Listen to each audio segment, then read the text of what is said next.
слово для выступления предоставляется представителям Джохор Кенеша. Кто из вас будет выступать основным докладчиком? Проходите. Здравствуйте, уважаемый суд, еще раз. Мы хотим вам озвучить возражение Джохор Кенеша по ходатайству Алиева и Усмана Алиева АМ о признании неконституционного пункта 7 статьи 216 Гражданского процессуального кодекса.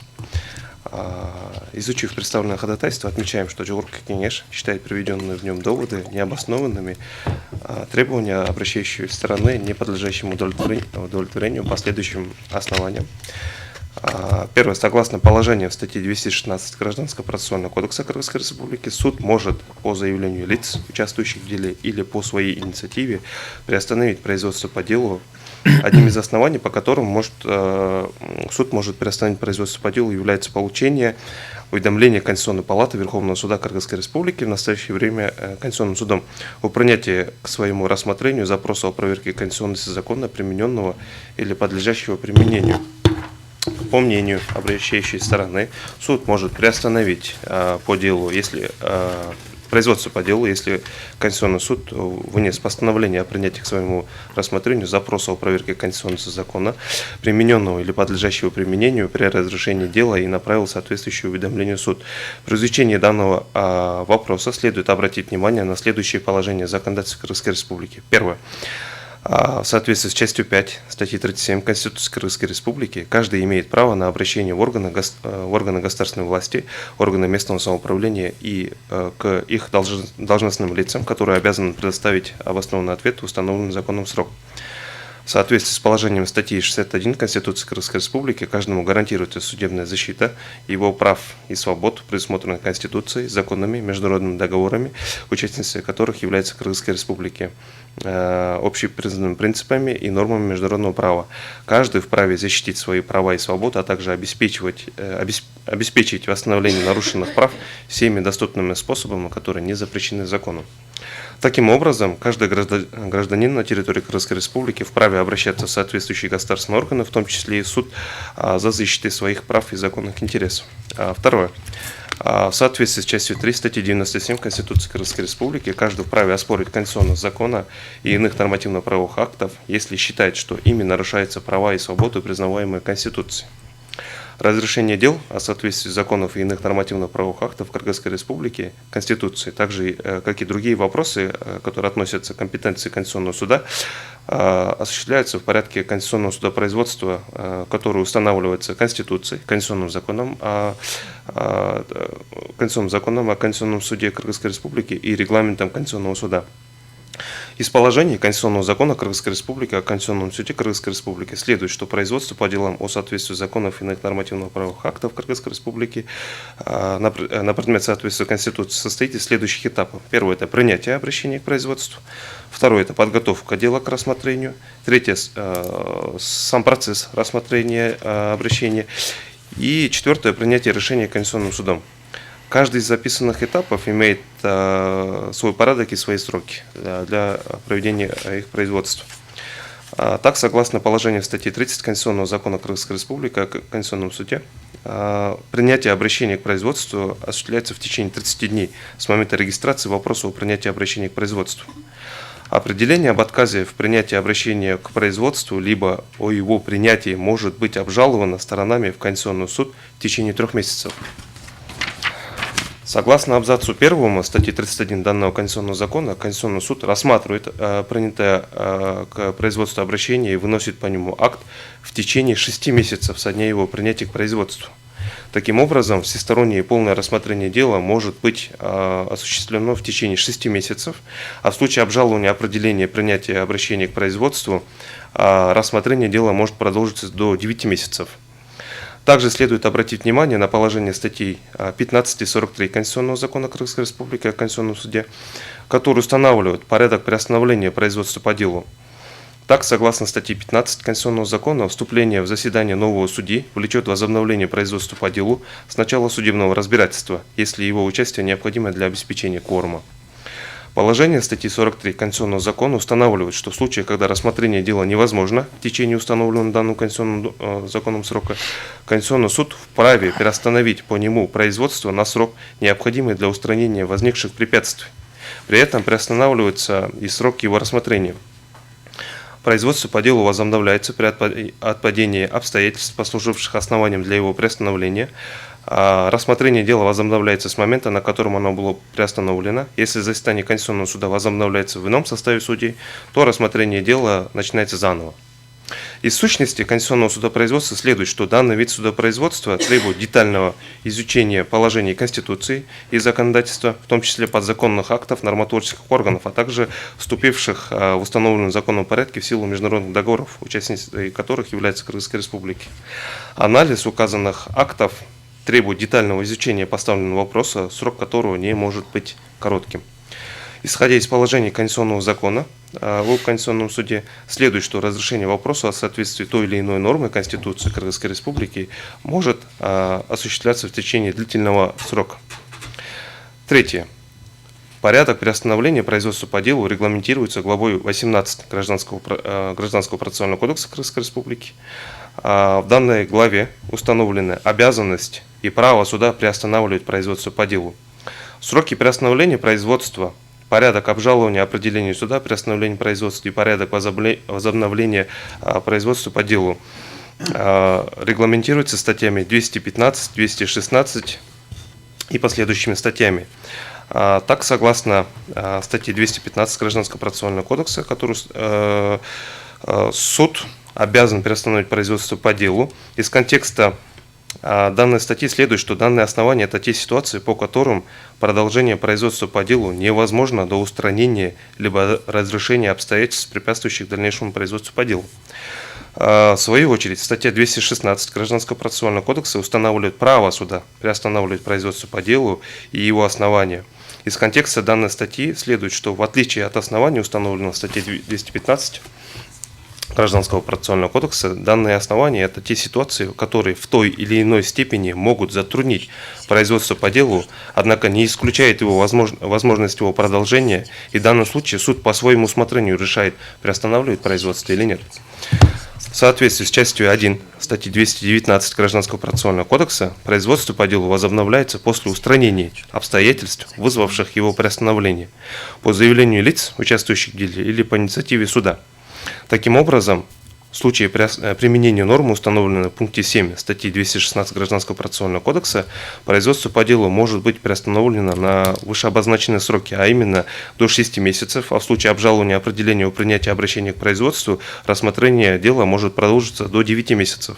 При этом, в силу положений статей 217 и 219 Гражданского процессуального кодекса, суд не может возобновить производство по делу до разрешения Конституционным судом вопроса о соответствии закона, примененного или подлежащего применению при разрешении дела. Также следует учитывать, что конституционное производство может быть приостановлено по гражданскому делу на неопределенный срок, и учитывая статьи 217 и 219 Гражданского процессуального кодекса, данный срок не будет ранее, чем вышеозвученные сроки. В гражданском судопроизводстве сроки рассмотрения дела играют значимую роль. В таких делах, которые рассматриваются в порядке особого производства, установления отцовства, в трудовых спорах, в предпринимательских спорах, в частности, дела о взыскании задолженностей, спорах по защите прав потребителей и других видах гражданских дел, сроки разрешения дела играют существенную роль, ведь те или иные обстоятельства в течение нескольких месяцев могут либо потерять свою актуальность, либо, наоборот, усугубить положение сторон и третьих лиц. При обязательном приостановлении производства по делу в случае принятия Конституционным судом обращения о проверке конституционности применяемой нормы, вторая сторона и третьи лица будут ограничены в реализации своего права на судебную защиту. В соответствии со статьей 8 Всеобщей декларации прав человека, каждый человек имеет право на эффективное восстановление в правах компетентными национальными судами в случаях нарушения его основных прав, предоставленных ему Конституцией и законом. В соответствии с пунктом Б части 3 статьи 2 Международного пакта о гражданских и политических правах, каждое участвующее в данном пакте государство обязуется обеспечить, чтобы право на правовую защиту для любого лица, требующего такой защиты, устанавливалось компетентными судами судебными, административными или законодательными властями, либо другим компетентным органам, предусмотренным правовой системой государства, и развивать возможности судебной защиты. Следовательно, учитывая положение Конституции и международных актов по правам человека, законодательство Кыргызской Республики должно обеспечить эффективный механизм судебной защиты и свобод граждан. Четвертое. Обязанность суда по приостановлению производства по делу в случае невозможности рассмотрения данного дела до разрешения вопроса о проверке конституционности применяемой или подлежащей применению, как ранее было нормы, как ранее было отмечено, уже установлено в статье 215 Гражданского процессуального кодекса. При наступлении такого случая суд обязан приостановить производство по делу. Также следует обратить внимание, что согласно пункту 10 статьи 19 Конституционного закона о Конституционном суде, судьям Кыргызской Республики принадлежит право на обращение в Конституционный суд. Другими словами, в случае неопределенности вопроса о соответствии применяемой или подлежащей применению нормы, не только стороны вправе направить обращение в Конституционный суд, но и сами судьи, если у них имеется вопрос по применяемой норме. Следует отметить, что принятие Конституционным судом обращения к производству еще не означает неконституционность проверяемой нормы, и практика Конституционного судопроизводства показывает, что имеется обращение, по которому Конституционный суд выносит решение о признании проверяемых норм не противоречащим Конституции, и содержащие пункты о внесении каких-либо изменений в действующее законодательство. Следовательно, можно констатировать, что принятие к производству Конституционным судом обращения о проверке конституционности той или иной нормы не в каждом случае является препятствием для продолжения производства по делу. В случае получения уведомления Конституционного суда о принятии к своему рассмотрению запроса о проверке конституционности примененного или подлежащего применению закона, суд, если посчитает, что необходимо дождаться разрешения возникшей неопределенности, вправе приостановить производство по делу. При этом, если суд посчитает, что отсутствует необходимость для приостановления производства, то он может продолжить рассмотрение дела в порядке, предусмотренном гражданско-процессуальным законодательством. Следует отметить, что согласно положениям статьи главы 41 Гражданского процессуального кодекса, признание Конституционной палатой Верховного суда в настоящее время Конституционным судом несоответствующим Конституции Кыргызской Республики закона или иного нормативного правового акта, на котором основан оспариваемый судебный акт, если к его пересмотру нет иных препятствий, признается как новое обстоятельство и является основанием для пересмотра вступивших в законную силу актов судов первой, апелляционной и кассационных инстанций. Таким образом, граждане наделены всеми правами на судебную защиту своих прав и свобод и могут реализовать свое право в соответствующем судопроизводстве. При этом в случае признания примененной нормы неконституционным, граждане могут заявить о пересмотре вступивших в силу судебных актов, тем самым восстановить свои нарушенные права. Резюмируя вышеописанное, следует, что положение Гражданского процессуального кодекса полностью соответствует положениям Конституции в части обеспечения гарантии судебной защиты прав и свобод граждан, установленной в части 1 статьи 61 Конституции Кыргызской Республики, и гарантии прав граждан на возможность оспорить конституционность закона и иных нормативно-правовых актов, установленных в части 3 статьи 97 Конституции Кыргызской Республики. Пятое, последний пункт, на котором Джорку Кенеш считает данное ходатайство не удовлетворять, то есть, это следующее. Также следует обратить внимание на следующее положение Конституции Кыргызской Республики. В статье 4 Конституции установлены принципы государственной власти в Кыргызской Республике, на которые она основывается. Одним из таких принципов является разграничение полномочий и функций государственных органов и органов местного самоуправления. Согласно положению в статье 95 Конституции Кыргызской Республики, судьи независимы и подчиняются только Конституции и законам. Запрещается всякие вмешательства в деятельность по осуществлению правосудия. Учитывая положение статьи 215 и 216 Гражданского процессуального кодекса, суд, руководствуясь положением Конституции и законодательства Кыргызской Республики, по своему усмотрению определяет возможность приостановления либо продолжения производства по делу. Независимость судов, в том числе и судей, они закреплены и в международных актах. Так, согласно положениям основных принципов независимости судебных органов, одобренных резолюцией Генеральной Ассамблеи ООН от 29 ноября 1985 года, независимость судебных органов гарантируется государством и закрепляется в Конституции или законах страны. Все государственные и другие учреждения обязаны уважать и соблюдать независимость судебных органов. Судебные органы решают переданные им дела беспристрастно, на основе фактов и в соответствии с законом, без каких-либо ограничений, неправомерного влияния, побуждения, давления, угроз или вмешательства прямого или косвенного с чьей бы то ни было стороны и по каким бы то ни было причинам. Полномочия Конституционного суда предусмотрено статьей 97 Конституции Кыргызской Республики, и по контексту данной нормы следует, что установленные полномочия Конституционного суда, они являются исчерпывающими. Учитывая, что в статье 97 Конституции не предусмотрены полномочия Конституционного суда о приостановлении производства по делу своим актом, установление обязанностей суда о приостановлении производства по делу в случае получения соответствующего уведомления Конституционного суда могут быть рассмотрены как расширение полномочий Конституционного суда, как вмешательство в деятельность суда, а также как нарушение конституционного принципа разграничения полномочий и функций государственных органов. Таким образом, исходя из положения Конституции и Конституционного закона о Конституционном суде Кыргызской Республики, Конституционный суд не может своим актом приостановить производство по делу, если, конечно, отсутствует ситуация, когда невозможно рассмотрение гражданского или того или иного дела до выяснения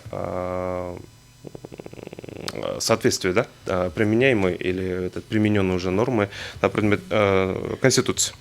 На основании изложенного сообщаем, что пункт 7 статьи 216 Гражданского процессуального кодекса Кыргызской Республики в полной мере соответствует нормам, установленным в частях 1 и 2 статьи 6, части 1 статьи 61 и части 1 статьи 95, а также части 3 статьи 97 Конституции Кыргызской Республики. И руководствуясь статьей 34 Конституционного закона о Конституционном суде, просим ходатайство Алиевой Н.А. и Османалиевой А.М. о признании конституционным пункта 7 статьи 216 Гражданского процессуального кодекса оставить без удовлетворения. Спасибо. Я уже неоднократно говорил, когда вы определяете свою позицию и особенно затрагиваете место Конституционного суда в системе органов государственной власти и пытаетесь определить, насколько могут распространяться его решения, да, тем самым, да, вы проявляете неуважение к суду. И это уже неоднократно я уже отмечал. Да? И я вам говорил уже, представителям Джогорку Кеңеша в особенности, да, чтобы вы прекратили такую практику. Толковать Конституцию и каким-то образом пытаться определять действия или деятельность органа конституционного контроля, который призван обеспечивать верховенство Конституции, никто не имеет права. И толковать Конституцию никто не имеет права. И его рассматривать вы можете, да, раскрывать какие-то конституционные нормы, но не касательно органа, который рассматривает этот вопрос. Я вас последний раз предупреждаю. В следующий раз мы будем рассматривать вместе с моими коллегами вопрос вынесения каждый раз частного определения и требовать в этом частном определении принятия радикальных мер. Вы меня поняли? Да, я вас понял.